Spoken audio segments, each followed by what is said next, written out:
everyone, and welcome back to the Museum Show and Tell Show. I'm Nicole from the Penetanguishene Centennial Museum, and I've got Genevieve here from Huronia Museum. Hey. Let's say it was from Huronia Museum. And so for today's theme, it was my theme that I threw out to Genevieve, and it was for an artifact that starts with the letter R. That's So for our artifact, I was thinking one thing that starts with the letter R is royalty. And so this year is the Queen's Platinum Jubilee, which means that she is celebrating 70 years as the Queen. And that is the longest reigning queen or monarch that we've had. The other one being Victoria, Queen Victoria. She did about almost 64 years. And so I was thinking about the royalty, the royal family, and I was thinking of the royal visit to Penetanguishene and Midland in 1959. So the first thing I have here is actually an invitation to the royal visit for Mrs. J. Mason. And she would present this card and not transferable at the wharf no later than 2:15 on July 4th. So in July 4th of 1959, Queen Elizabeth and Prince Philip were on I think it was a 45-day tour to open the St. Lawrence Seaway. And they came through Penetanguishene as well as Midland. And we also have, this is just a copy, just so you can see. This is a telegraph that was sent to the mayor of Penetanguishene. And it says, Mayor J.J. Janak, this happened in Windsor, Ontario on July 3rd. It says General Brennan and Colonel McKeon advance party royal to arrive in Penetanguishene 11:20 a.m. Saturday the 4th of July from Aurelia. Appreciate if you or representative could meet party at Town Hall Penetanguishene, which I'm sure there was a lot more advance notice than just a day before about that happening. Yes, we do have some other pictures here of what happened. So the Britannia yacht actually did come into Penetanguishene Bay, and we do have some pictures of that, but they're not very close. And when it comes about making sure to have a representative to greet them, well, they had a lot of boaters that greeted them in the water as they brought their yacht in here. So this is just all of the boaters waiting and looking at the Britannia and following her in. Here's a crowd right out town dock waiting for her to come. And then here are some, these are more the official photographs. That's why they're in black and white. Those other ones were taken from slides. But these are the more, there's three kind of more official ones that were put in the newspaper and seen everywhere. And so this is Mayor Janak walking with the Queen. And then behind is Prince Philip. And then that's the wife of Mayor Janak. And her name was Lillian. And then we also have here a picture of them at the wharf, and they're standing there, and they're about to sign this book here. And here's another really good photograph of them in front of the ground. So there's Prince Philip, that's the Queen, that's Lillian Janak, who's got a really good shot of the camera. And then Mayor Janak is right there. And we do actually, in our collection, we have this book, and we have the pen that the Queen and Prince Philip signed.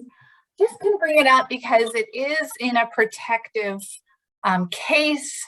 It's a little bit too cumbersome to show on show and tell, but we do actually have those items in our collection.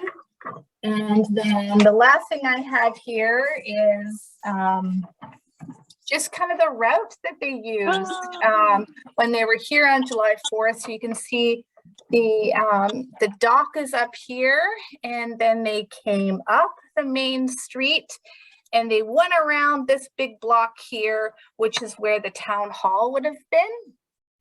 So we have Robert Streets here. So they would have come up and down Point Street and around in a corner and then they would have gone to Midland after. And I believe they went through Little Lake Park when they went into Midland. And so yeah, and we have a lot more pictures in our collection from this visit, but I just thought those were the interesting ones from that, and especially just talk about it because it is this year being the Queen's Diamond Jubilee, is it called? No, platinum. Platinum. That's yes, right. Platinum, Diamond was sorry. last. She already had the diamond, you know. I don't know what's after platinum, but so I can't imagine my artifacts or story. That's a wonderful. You're very lucky. We have the photographs that were taken for the Midland Free Press for the royal visit are not, they're missing from the negatives in our negative collection. So yeah, we do have some photographs, but they're taken by members of the general public. So a lot of them aren't close-ups or anything. So you're really lucky that you've got those images that captured really good images. Yeah. So, and those color ones were also done by individuals, you know, that were they're nice ones. But yeah, the other ones I don't know. We just have those three, but yeah, we are lucky that we do have them, because it's interesting that out of all the ones to be missing from the Midland collection, that it would be the Queen's visit. Interesting. So what is your artifact for today?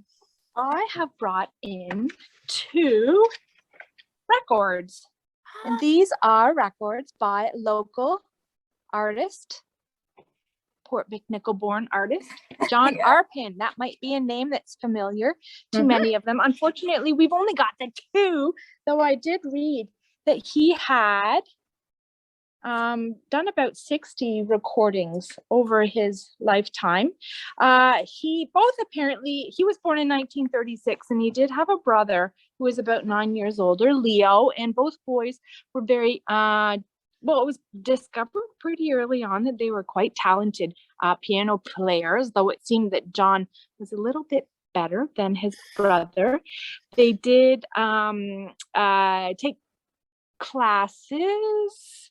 They did study locally, though from 1950 to 1953, John studied at the Royal Conservatory in Toronto, and in 1954 he came back and he finished his last year of high school at the Midland Penetanguishene District High School, or Midland District High School rather. We've got a yearbook from that year, 1954, and here he is in grade 13. Very handsome and young looking fellow. Apparently that year he's noted as the piano expert.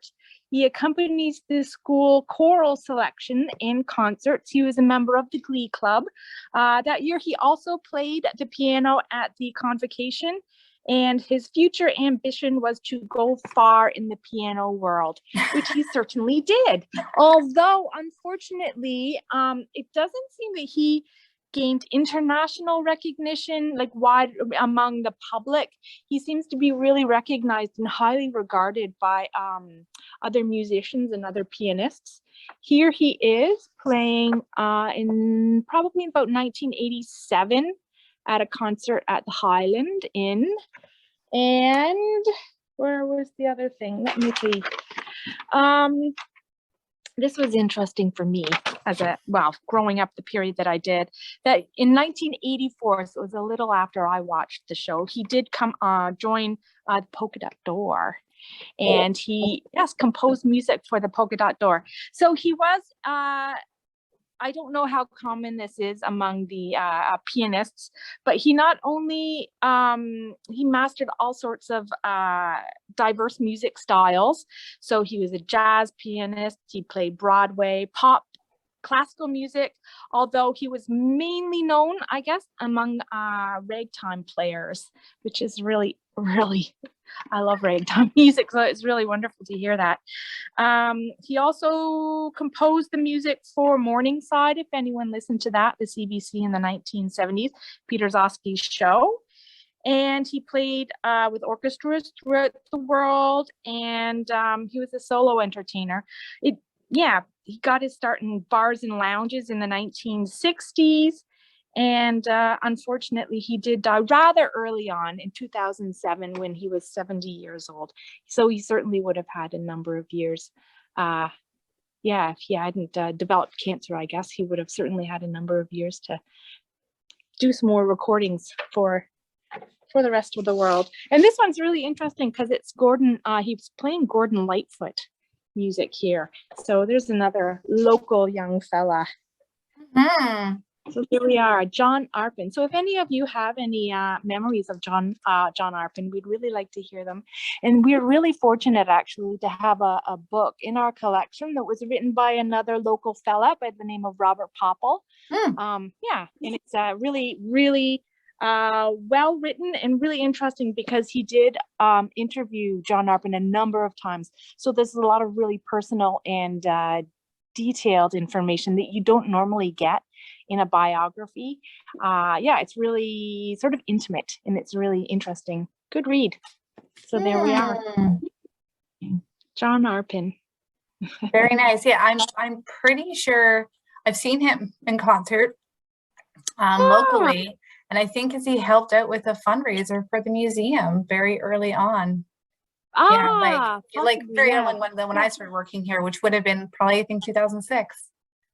Oh, okay. Yeah, I know that he seems, when I was reading the back, he's got a sort of a timeline for everything that he seemed to do, like each bar, each lounge, each hotel that he'd worked at.